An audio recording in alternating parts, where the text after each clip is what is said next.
Sir, NEET പ്രതിഷേധം കഴിഞ്ഞ് parliament ശീതകാല സമ്മേളനം നടന്നുകൊണ്ടിരിക്കുന്ന സമയമാണ്. പക്ഷെ ആകെ പ്രക്ഷുബ്ധമാണ്. കാരണം അവിടെ എല്ലാവരും നോക്കിയിരിക്കുന്നത് ഒരു വ്യക്തിയാണ്, അമിത്ഷാ. അമിത്ഷായെ കാണുകയില്ല, ആഭ്യന്തരമന്ത്രി.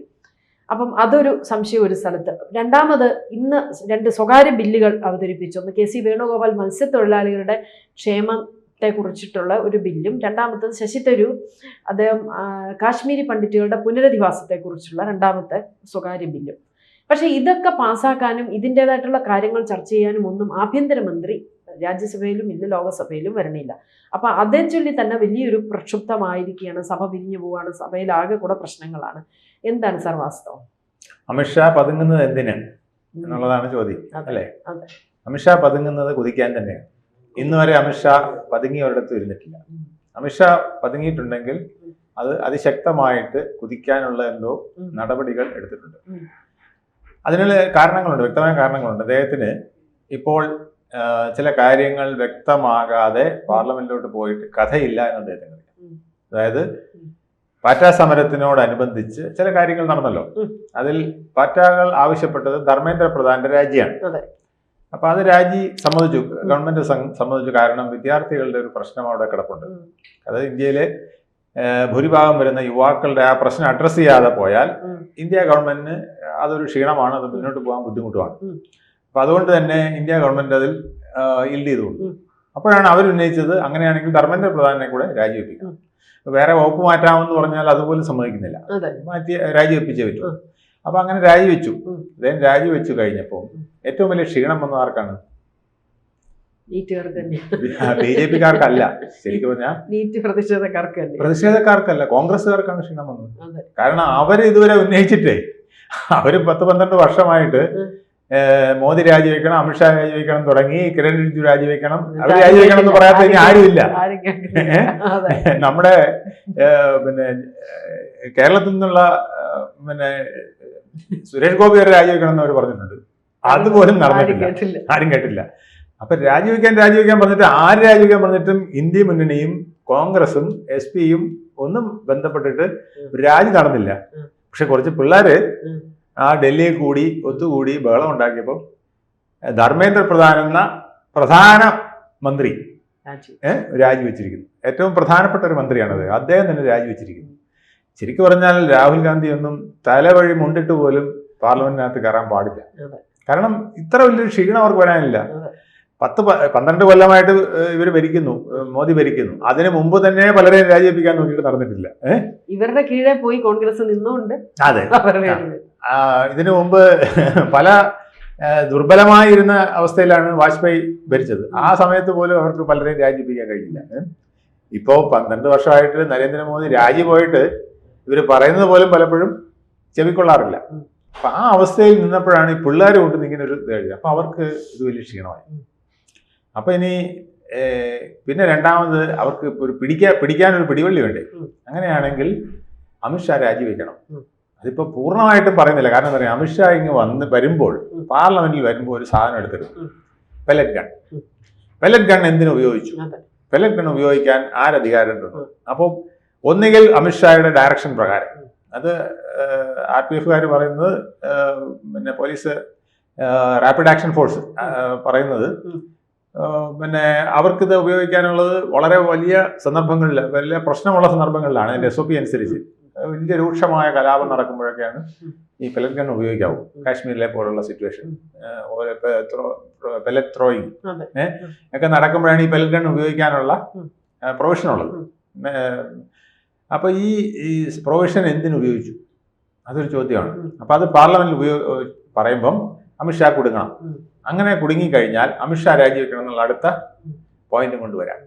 എന്നിട്ട് പിന്നെ ഈ പാർലമെന്റ് സെഷനെ അങ്ങ് കലക്കി കളയാം. അവർക്ക് ഇഷ്ടപ്പെടാത്ത 2 സാധനം ഇതിനകത്ത് വരുന്നുണ്ട്. ഒന്ന് ഡീലിമിറ്റേഷൻ. ഡീലിമിറ്റേഷന്റെ ചർച്ച വരികയും അതിന്റെ ബില്ല് വരികയും ചെയ്താൽ ഇത്തവണ പണ്ടത്തെ പോലെയല്ല. കഴിഞ്ഞ തവണ അവർ ഡിഫീറ്റ് ചെയ്യിച്ചു, പരാജയപ്പെടുത്തി. പക്ഷെ ഇത്തവണ പരാജയപ്പെടുത്താൻ പറ്റുമെന്ന് സംശയമാണ്. DMK അടക്കമുള്ളവർ ഏതാണ്ട് 360 എത്തിക്കാനായിട്ടുള്ള എണ്ണം DMK അടക്കമുള്ളവർ വരുമ്പോൾ വരികയാണ്. ലോക്സഭയിലും രാജ്യസഭയിലും 3-2 ഭൂരിപക്ഷം അവൈലബിൾ ആയ സ്ട്രെങ്ത്തിൽ ഉണ്ടാക്കാൻ BJP-ക്ക് ഒരുപക്ഷെ കഴിഞ്ഞേക്കും എന്നുള്ളൊരു സിറ്റുവേഷനാണ് ഇപ്പം നിൽക്കുന്നത്.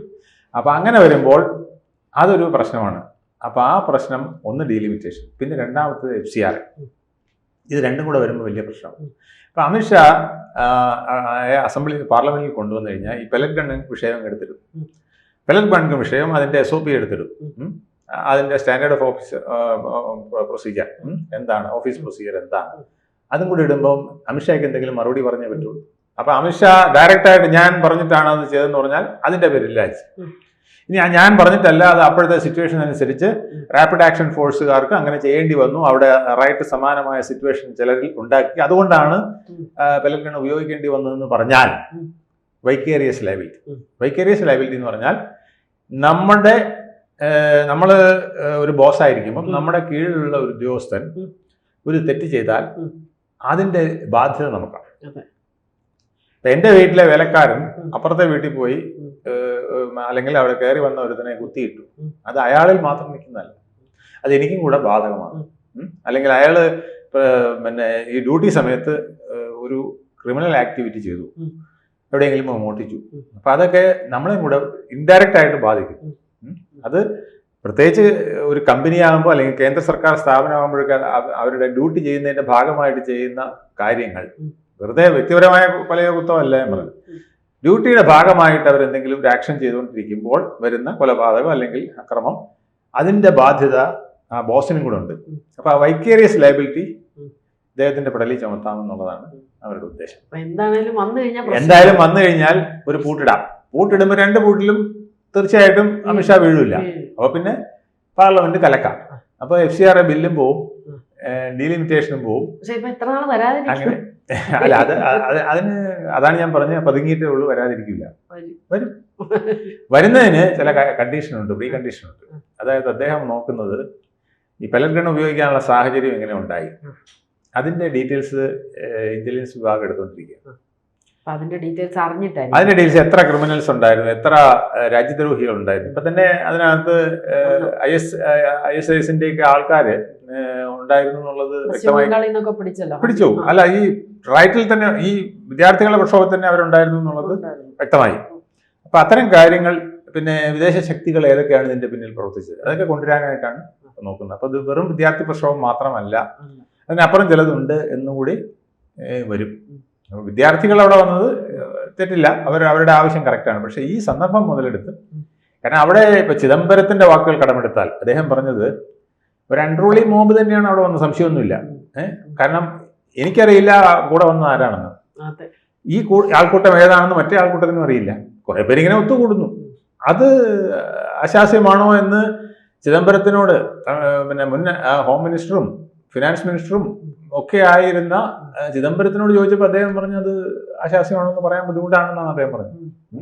അത്രയ്ക്ക് ഉറപ്പ് പറയാൻ പറ്റാത്ത അവസ്ഥയിലാണ് അദ്ദേഹം അതിന് മറുപടി കൊടുത്തത്. കാരണം വിഷ്വൽസ് ഒക്കെ നമ്മൾ കണ്ടതാണ്, അതൊക്കെ ഒരു വിദ്യാർത്ഥികളുടെ മാത്രമല്ല. അപ്പൊ അവിടെ എങ്ങനെ വന്നു, അപ്പൊ അതിന്റെ പ്രശ്നങ്ങളൊക്കെ അമിത്ഷാ പഠിച്ചുകൊണ്ടിരിക്കുകയാണ്. ഈ FCRAയിലേക്ക് ഒരുപാട് കഥയുണ്ടെന്നേ. FCRA 33,000 NGOസിന് കിട്ടിക്കൊണ്ടിരുന്നതാണ് FCRAയുടെ ആനുകൂല്യം, ഈ പിന്നെ ഫോറിൻ ഫണ്ടിന്റെ ആനുകൂല്യം. ഇപ്പൊ FCRA കർശനമായി കഴിഞ്ഞാൽ അത് ചിലരെയൊക്കെ വളരെയധികം മതി. ഇപ്പൊ തന്നെ കർശനമാക്കാതെ, അതായത് മൻമോഹൻ സിംഗ് കൊണ്ടുവന്ന റൂളും നരേന്ദ്രമോദി വരുത്തിയ ചെറിയ പരിഷ്കാരങ്ങളും കൊണ്ട് തന്നെ 10-16,000 NGOs കൂട്ടിപ്പോയി. 33-ൽ 16,000 പൊട്ടിപ്പോയി. ഇനിയും 10-16,000 ഉള്ളത് ചത്തതിനൊക്കെ ജീവിച്ചിരിക്കുന്നത് കുറെ എണ്ണം ഉണ്ട്. അപ്പൊ ഈ 1,00,000 കുട്ടികളെ എന്ന് പറഞ്ഞിട്ട് 1,00,000 കുട്ടികളോട് വന്നിട്ടില്ല എന്നുള്ളതാണ് കണക്ക്. അതിൽ കുറെ കുട്ടികളുണ്ട്, പക്ഷെ ബാക്കി ആര് എന്നുള്ളത് ഇപ്പോഴും സമരക്കാർക്കും അറിയില്ല. അതാണ് ഞാൻ ചിദംബരത്തിന്റെ വാക്കുകൾ കടമെടുത്തത്. സമരക്കാർക്കും അറിയില്ല, സർക്കാരിനും അറിയില്ല. അപ്പൊ സർക്കാർ അത് സെർച്ച് ചെയ്തുകൊണ്ടിരിക്കുകയാണ് ആരാണ്. സർക്കാരിന്റെ ബലമായ സംശയം ഈ ചത്തുപോയതും ജീവിച്ചിരിക്കുന്നതുമായ NGOs ഉണ്ടല്ലോ, വിദേശ ഫണ്ട് വാങ്ങിച്ചത്, ആ 33,000-ൽ കുറെ പേര് സജീവമായിട്ട് ആളെ ഇറക്കുന്നുണ്ട്. 24-ൽ 22,000 കോടി രൂപ, പിന്നെ കോടി രൂപയാണ് ഈ FCRA വഴി തന്നെ, ഈ FCRA നിയമത്തിലൂടെ തന്നെ, അതായത് റിജിഡായിട്ടുള്ള നിയമത്തിൽ കൂടെ കൊണ്ടുവന്നത്, അല്ലാതെ വേറെയും വന്നിട്ടുണ്ട്. ഹവാല പോലെ വന്നത് വേറെയുണ്ട്. അപ്പൊ ഈ പണം 22,000 കോടി ഒരു രാജ്യത്ത് വരുന്ന നിസ്സാര കാര്യമല്ല, വലിയ എമൗണ്ട് ആണത്. ഇവിടെ PM ശ്രീക്ക് വേണ്ടിയിട്ട് വിട്ടുവീഴ്ച ചെയ്യുന്നതിനാ 2,000 കോടി കിട്ടാൻ വേണ്ടിയിട്ടാണ്. ഇപ്പൊ 22,000 കോടി ഒരു രാജ്യത്തേക്ക് അതും ഒരു സംസ്ഥാനത്തിന്റെ കയ്യിലല്ല, ഒരു കേന്ദ്രത്തിന്റെ കയ്യിലല്ല, കേന്ദ്രഭരണ പ്രദേശത്തിന്റെ കയ്യിലുമല്ല, ചില വ്യക്തികളിലേക്ക്, ചില വ്യക്തികൾ നടത്തുന്ന സ്ഥാപനങ്ങളിലേക്ക് ആണ് ഈ പോകുന്നത്. അത് വളരെ സൂക്ഷിക്കേണ്ടതാണ്. ഈ 33,000 സംഘടനകൾ 10 പേരെ ഡൽഹിയിൽ കൊണ്ടുവന്നാൽ എത്ര പേരായി? 3,30,000 ആൾക്കാരായി അല്ലേ? ഇവർക്ക് 100 പേരെ കൊണ്ടുവരാനൊന്നും വിഷമമില്ല, കാരണം ഇവിടെ പണമുണ്ട്, ആളുണ്ട്. അപ്പോൾ 3 ലക്ഷമല്ല 30 ലക്ഷം വേണേൽ ഇവർക്ക് കൊണ്ടുവന്ന് ഈ രാജ്യത്ത് ഒരു കലാപം സൃഷ്ടിക്കാൻ കഴിയും. അതാണ് FCRA ബില്ലിൽ വലിയ പ്രശ്നങ്ങളുള്ളത്. അല്ലാതെ ഇവിടുത്തെ ക്രിസ്ത്യൻ മതമേലധ്യക്ഷന്മാർ പറയുന്ന പോലെ അത് ലഘുവായ ഒരു വിഷയമല്ല. ഞങ്ങളെ പൂട്ടാൻ, ഞങ്ങളുടെ പള്ളി പൂട്ടാൻ എന്നുള്ളതല്ല അതിൻ്റെ വിഷയം. അതിനേക്കാൾ വലിയ വ്യാപകമായ, ദൂരവ്യാപകമായ ഫലങ്ങൾ ഉളവാക്കുന്ന പ്രശ്നങ്ങൾ അതിനകത്തുണ്ട്. അതാണ് അമിത്ഷാ പതുങ്ങുന്നത്. അമിത്ഷാ ഒരു വരവ് വരും, അത് FCRA കൊണ്ടായിരിക്കും. FCRAയിൽ ചിലർ വീഴും, പൂട്ടിൽ വീഴും. ഇനി വലിയ കലാപങ്ങളൊക്കെ ഉണ്ടാക്കാതിരിക്കാൻ ഇതുപോലെ വിദ്യാർത്ഥികൾ കലാപം ഉണ്ടായിക്കോട്ടെ, കുഴപ്പമില്ല. പക്ഷെ വിദ്യാർത്ഥികളുടെ കലാപത്തിൽ സൈഡ് കയറി വൻ അക്രമം നടത്താനും അതിനുവേണ്ടി പണച്ചെലവ് നടത്താനും 3.5 കോടി രൂപയാണ്, 350 കോടി രൂപയാണ് ഈ ഫുഡിനും മറ്റു കാര്യങ്ങൾക്കുമായിട്ട് അവിടെ ചിലവാക്കിയിരിക്കുന്ന പറയുന്നത്. അതൊക്കെ പല വ്യക്തികളാണ്, പല ഇതാണ്. പക്ഷെ ഏത് വ്യക്തി എന്തിനങ്ങനെ ചെയ്യുന്നു, ഇതൊക്കെ ചോദ്യചിഹ്നമാകുന്ന കാര്യമാണ്. ഇപ്പം ഒരു കലാപം നടക്കും, നമ്മളെല്ലാവരും കൂടെ അങ്ങോട്ട് വണ്ടി കയറി പോകും, ഫ്ലൈറ്റ് ടിക്കറ്റ് എടുത്ത്. ഒരു കലാപവും ലോകത്ത് അങ്ങനെ ഉണ്ടായിട്ടില്ല. ആരെങ്കിലും ഹുക്ക് ചെയ്ത് കുറേ പേരെ നമുക്ക് 10 പേർക്ക് പോവാം, നമുക്ക് 100 പേർക്ക് പോവാം, നമുക്ക് 1000 പേർക്ക് പോവാമെന്ന് പറഞ്ഞ് ഒരു സെറ്റപ്പ് ഉണ്ടാക്കി, അതിന് ഫണ്ടും ഉണ്ടാക്കിയിട്ടാണ് ഇന്ന് പോകുന്നവർ അവരുടെ മനസ്സും ശരീരവും ആ പ്രസ്ഥാനത്തിൽ, ആ ബഹളത്തിന് ഒഴിഞ്ഞു വെച്ചിട്ടാണ് പോകുന്നത്. വഴിയെ പോകുന്ന ചിലരൊക്കെ ഉണ്ടാവും, അത് വെറും 1% പോലും വരില്ല. ഇത് കേട്ടറിഞ്ഞ് വരുന്നവരും കണ്ടറിഞ്ഞ് വരുന്നവരൊക്കെ 1-2% പോലും വരില്ല. മനസ്സിലല്ലേ? അത് കുറവേ വരുള്ളൂ. പക്ഷെ ഇത്രയും വലിയ ആൾക്കൂട്ടം ഉണ്ടായത് എങ്ങനെ? അപ്പോൾ FCRAയിൽ അത് വരുന്നുണ്ട്. രണ്ടാമത് ഡീലിമിറ്റേഷനിൽ കഴിഞ്ഞ തവണത്തെ പരാജയം ഒഴിവാക്കാനുള്ള തന്ത്രങ്ങൾ നനഞ്ഞുകൊണ്ടിരിക്കുകയാണ്. ഇപ്പോൾ FCRAയിൽ പല കാര്യങ്ങളുണ്ട്. മിസോറാം മുഖ്യമന്ത്രിയെ ബോധ്യപ്പെടുത്തണം, DMK ചില ഒബ്ജക്ഷനൊക്കെ പറഞ്ഞിട്ടുണ്ട്, DMK ചില കാര്യങ്ങൾ ബോധ്യപ്പെടുത്തണം, ക്രിസ്ത്യൻ മിഷണറിമാർ ന്യായമായിട്ട് ചില പറഞ്ഞ കാര്യങ്ങളുണ്ട്, അതൊക്കെ ബോധ്യപ്പെടുത്തണം. അതിന്റെ ചർച്ചകൾ, പ്രവർത്തനങ്ങൾ ഒക്കെ നടന്നുകൊണ്ടിരിക്കുകയാണ്. അപ്പോൾ ഈ സെഷനിൽ ചിലപ്പോൾ ഒരു ബില്ല് അവതരിപ്പിക്കില്ല, ഇത് കഴിഞ്ഞിട്ട് ഉടൻ തന്നെ വേറൊരു സെഷൻ വിളിച്ചെന്നും ഇരിക്കാം FCRAയ്ക്ക് വേണ്ടി. ആ രീതിയിലാണ് ഇപ്പോഴത്തെ കാര്യങ്ങൾ നീങ്ങുന്നത്. അതുകൊണ്ട് അമിത്ഷാ പതുങ്ങുന്നത് വെറും പതുങ്ങലല്ല, കുതിക്കാൻ തന്നെയാണ്. കൂടുതൽ വാർത്തകളും വിശേഷങ്ങളും നിങ്ങളിലേക്ക് എത്താൻ ABC മലയാളം സബ്സ്ക്രൈബ് ചെയ്യുക, ബെൽ ബട്ടണും അമർത്തുക.